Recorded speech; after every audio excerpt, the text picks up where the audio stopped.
नमस्कार. महाफास्ट न्यूज 100 या बातमीपत्रामध्ये आपलं स्वागत. मी स्नेहिल. पाहूया आतापर्यंत घडलेल्या सर्व घडामोडींचा इत्थंभूत आढावा महाफास्ट न्यूज 100 मध्ये.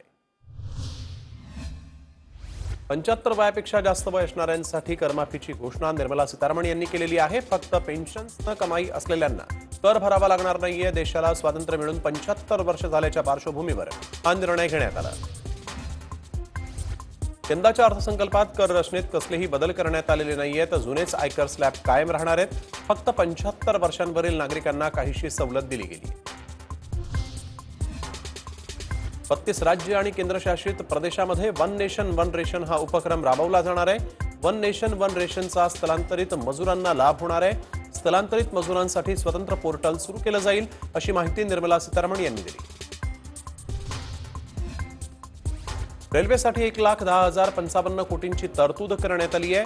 46,000 किलोमीटर रेल्वे मार्गाचं विद्युतीकरण करण्यात येणार आहे. 2023 पासून नवीन रेल्वे सेवांना सुरुवात होणार आहे, अशी माहिती देखील अर्थमंत्र्यांनी दिली. आज सादर झालेल्या अर्थसंकल्पात राज्यातील नाशिक आणि नागपूर मेट्रोसाठी विशेष तरतूद करण्यात आली. नाशिक मेट्रोसाठी 2,092 कोटी तर नागपूर मेट्रो 2 साठी 5,976 कोटी देण्यात येणार असल्याची माहिती अर्थमंत्र्यांनी दिली. देशात 27 शहरांमध्ये मेट्रोचं जाळं पसरलंय. अर्थसंकल्पात देशातील मेट्रोसाठी एकूण 11,000 कोटींची तरतूद करण्यात आली आहे. महिलांचा सर्वांगीण विकास व्हावा हा हेतू समोर ठेवून महिलांना यापुढे सर्व क्षेत्रात काम करता येईल असं केंद्रानं म्हटलंय. तशी घोषणा अर्थमंत्री निर्मला सीतारामन यांनी केली आहे. तसंच महिलांना यानंतर नाईट शिफ्टमध्ये सुद्धा काम करता येणार आहे. देशात 750 एकलव्य स्कूल उभारण्यात येणार आहेत. मागासवर्गीय मुलांसाठी मोठी घोषणा करण्यात आली आहे. 6 वर्षांसाठी 35,219 कोटींची तरतूद आता झालेली आहे. सोन्यावरील कस्टम ड्युटी कमी होणार असल्याची घोषणा निर्मला सीतारामन यांनी केली. यामुळे सोने आणि चांदी स्वस्त होणार आहे. भारतीय बनावटीचे मोबाईल स्वस्त होण्याची घोषणा अर्थमंत्री निर्मला सीतारामन यांनी केली. यंदाच्या अर्थसंकल्पात कपड्याच्या हातमागावर सूट मिळणार आहे. त्यामुळे देशात निर्मिती होणारे नायलॉनचे कपडे स्वस्त होणार आहेत. तसंच ड्राय क्लिनिंगही स्वस्त होणार आहे. देशाच्या अर्थसंकल्पात लोखंड स्टीलच्या वस्तूंना कस्टम ड्युटीत सूट मिळणार असल्यानं लोखंड आणि स्टीलच्या वस्तू स्वस्त होणार आहेत. अर्थसंकल्प सादर करताना चामड्यापासून बनणाऱ्या वस्तू स्वस्त होणार असल्याची घोषणा अर्थमंत्री निर्मला सीतारामन यांनी केली. अर्थसंकल्पात केमिकलवरील कस्टम ड्युटी कमी करणार असल्याची घोषणा करण्यात आली आहे. त्यामुळे देशात आता केमिकल्सही स्वस्त होणार आहे.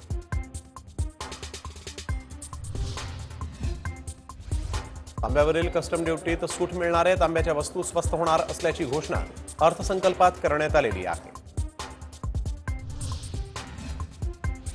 भुसावळ खरगपूर रेल्वे मालवाहतूक कॉरिडॉरची घोषणा अर्थमंत्र्यांनी केली आहे. यासह जळगाव जिल्ह्यातील पाचोरा ते जामनेर या मीटर गेज तसंच रेल्वे मार्गाचं ब्रॉडगेजमध्ये आता रूपांतर करण्यात येणार आहे.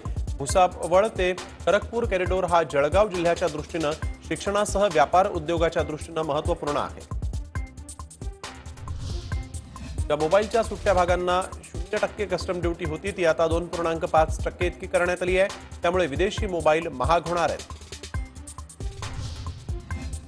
याच्या अर्थसंकल्पात ऑटो पार्ट्स महाग होणार असल्याची घोषणा करण्यात आली आहे. ऑटो पार्ट्समधील काही गोष्टींवरील कस्टम ड्युटी वाढवली असून ऑटो पार्ट्स महागणार आहेत. अर्थसंकल्पात जेम्स स्टोन ज्वेलरीवरील कस्टम ड्युटीमध्ये वाढ करण्यात आलेली आहे. त्यामुळे स्टोन्स ज्वेलरी महागणार आहेत. जीएसटी भरण्याची प्रक्रिया आता सोपी केली जाणार आहे. जीएसटी चोरी करण्याकरिता कारवाईची व्यवस्था अधिक कडक केली जाणार आहे. आयडीबीआय सोबतच अन्य 2 सरकारी बँकांचं खासगीकरण होणार असल्याची घोषणा निर्मला सीतारामन यांनी केली. तसंच एका विमा कंपनीचंही खासगीकरण केलं जाणार असल्याचं त्यांनी सांगितलंय. काही संस्था कर्मचाऱ्यांचे ईपीएफ वेळेवर जमा करत नाहीयेत. त्यामुळे संस्थांनी कर्मचाऱ्यांचा ईपीएफ वेळेवर भरावा यासाठी व्यवस्था उभी केली जाणार असल्याचं सीतारामन यांनी म्हटलंय. सिक्युरिटी एक्सचेंज बोर्ड ऑफ इंडियाला आणखीन मजबूत करण्याचा केंद्र सरकारचा मानस असल्याचं सीतारामन यांनी म्हटलंय. तसंच सरकारी बँकांमध्ये 22,000 कोटी टाकणार असल्याचीही त्यांनी माहिती दिली. 2020 मध्ये रेकॉर्ड ब्रेक 6,48,00,000 लोकांनी आयकर रिटर्न भरल्याची माहिती निर्मला सीतारामन यांनी दिली आहे. कोरोना संकटापूर्वीच कॉर्पोरेट करामध्ये कपात करण्यात आलेली आहे. यामुळे कराचा बोजा कमी झाल्याचं त्या म्हणाल्या. अर्थसंकल्पात बँकेतल्या पैशांवर मोठी घोषणा करण्यात आलेली आहे. बँक बुडली तर तुमचे 5 लाख रुपये सुरक्षित राहू शकतात. यासाठी विशेष तरतूद करण्यात आली आहे. डिजिटल व्यवहारास चालना मिळावी म्हणून केंद्र सरकारनं मोठी तरतूद केली. निर्मला सीतारामन यांनी केलेल्या घोषणेनुसार डिजिटल व्यवहारांना चालना देण्यासाठी केंद्र सरकारकडून 1500 कोटींची तरतूद केली जाणार आहे.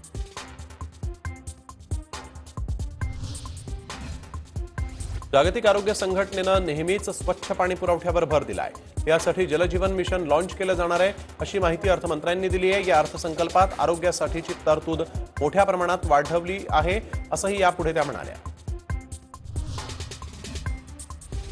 देशात 1 लाख कोटींचे 217 पायाभूत सुविधा प्रकल्प पूर्ण झालेले आहेत. तर पायाभूत सुविधांसाठी मोठी भांडवली तरतूदही करण्यात आली आहे. भांडवली खर्चासाठी 5,54,000 कोटींची तरतूद करण्यात आली आहे. राज्यांना 2 लाख कोटी रुपये भांडवली खर्च दिला जाणार असल्याची माहिती निर्मला सीतारामन यांनी दिली.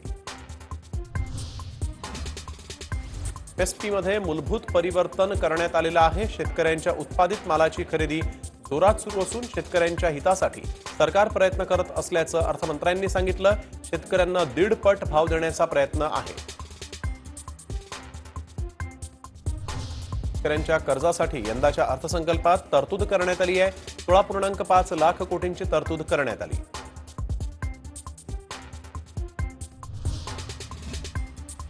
दोन 2020-21 मध्ये शेतकऱ्यांना 75,060 कोटी गव्हासाठी देण्यात आले आहेत. आतापर्यंत गव्हाचं उत्पादन घेणाऱ्या 43 लाख शेतकऱ्यांना याचा फायदा झाल्याचं सीतारामन यांनी म्हटलंय.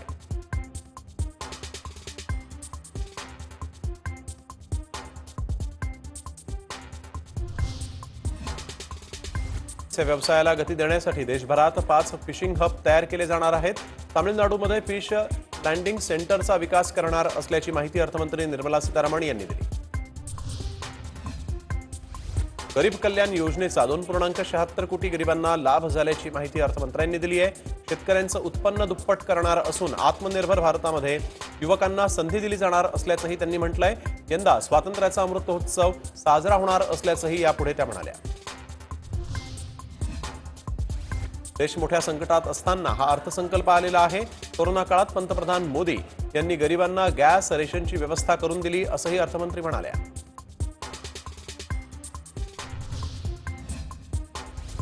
कोरोना संकट काळामध्ये पंतप्रधान नरेंद्र मोदींनी गरजूंना जीवनावश्यक वस्तूंचा पुरवठा केलेला आहे. पंतप्रधान मोदींनी पंतप्रधान गरीब कल्याण योजना आणली. योजनेचा जनतेला मोठ्या प्रमाणात लाभ मिळाल्याचंही निर्मला सीतारामन यांनी म्हटलंय. कोरोना काळात सरकारनं 80 कोटी गरिबांना मोफत भोजन दिलं. लॉकडाऊन केलं नसतं तर समस्या आणखीन वाढली असती असंही सांगताना अर्थमंत्र्यांनी सर्व कोरोना वॉरियर्सचेही आभार मानले. कोरोना लसीसाठी यंदा 35,000 कोटी खर्च झाल्याची माहिती निर्मला सीतारामन यांनी दिली. लसीसाठी आणखीन पैसा पुरवला जाईल असंही त्या म्हणाल्या. आत्मनिर्भर भारताच्या पॅकेजमध्ये सुधारणा होणार असून 100 पेक्षा अधिक देशांना कोरोना लस देत असल्याची माहिती सीतारामन यांनी संसदेत दिली.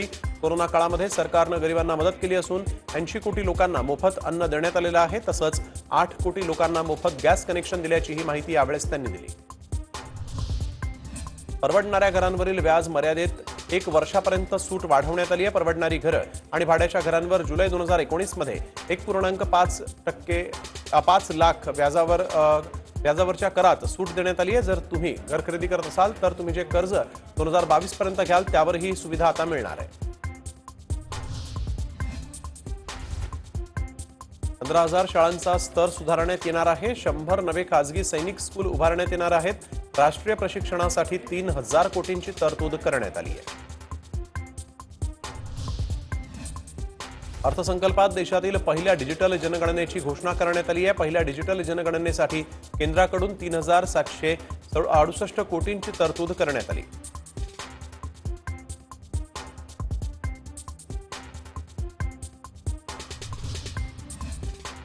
आरोग्य सुविधांसाठीची तरतूद गेल्या वर्षीच्या तुलनेत यावेळी 137% वाढवण्यात आल्याची माहिती अर्थमंत्री निर्मला सीतारामन यांनी दिली. आरोग्यासाठी 2,23,000 कोटींची तरतूद करण्यात आलेली आहे.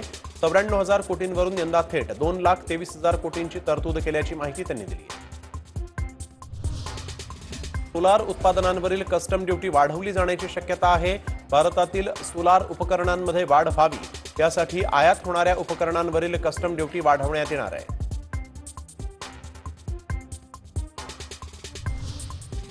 सौर ऊर्जेसाठी यंदा 1,000 कोटींची तरतूद करण्यात आली आहे, तर 1,005 कोटी पुनर्वापराच्या ऊर्जांसाठी देण्यात येणार आहेत.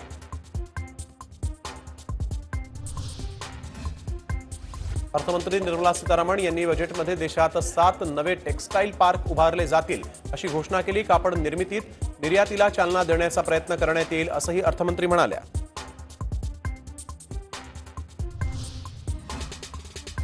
आता गुंतवणूकदारांसाठी नवीन चार्ट येणार आहे. विमा क्षेत्रात एफडीआय 49% वाढून 74% करण्यात आलेला आहे.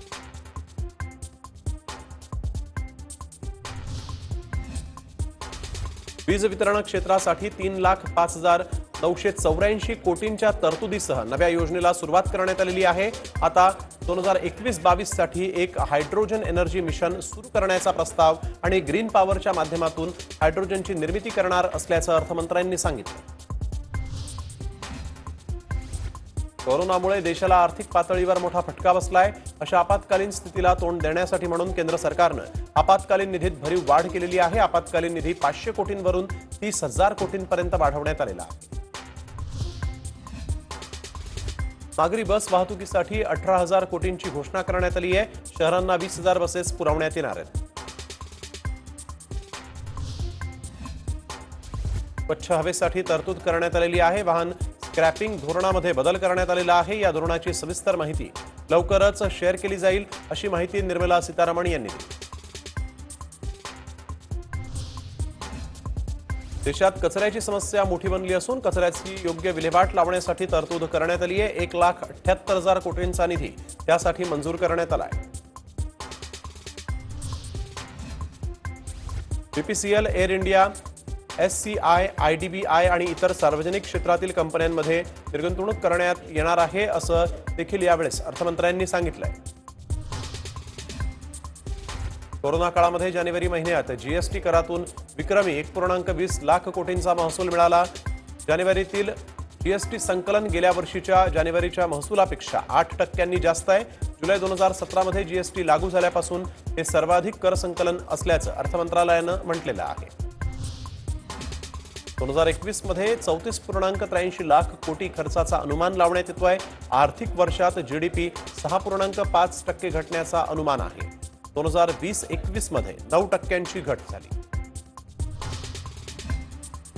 2021 मध्ये वित्तीय तूट ही जीडीपीच्या 9.5% इतकी असल्याचं निर्मला सीतारामन यांनी म्हटलेलं आहे. ही वित्तीय तूट भरून काढण्यासाठी 80,000 कोटींची आवश्यकता असल्याचंही त्यांनी म्हटलंय. अर्थमंत्री निर्मला सीतारामन यांनी नव्या अवकाश मोहिमेची घोषणा केली आहे.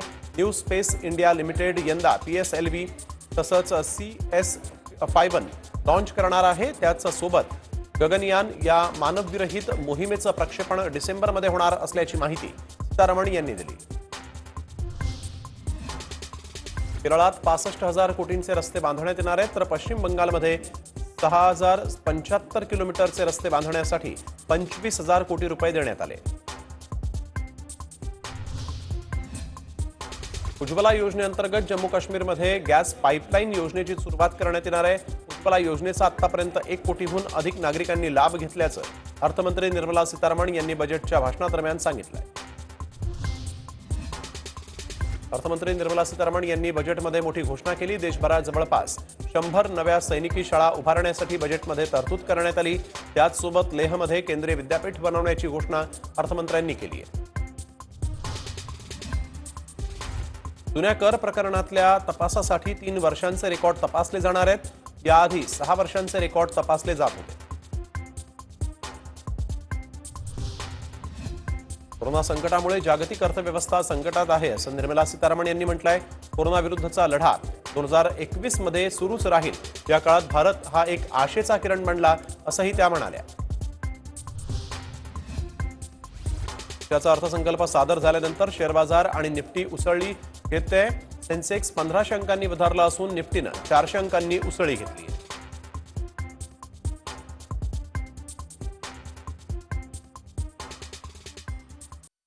वेळ संध्याकाळी 7ची. देश महाराष्ट्राची महत्वाची खबरबात जाणून घ्यायची. देश आणि महाराष्ट्राच्या मोठ्या बातम्यांचं बुलेटिन देश महाराष्ट्र रोज संध्याकाळी 7 वाजता. TV9 मराठी, काळजी तुमची, हित महाराष्ट्राचं.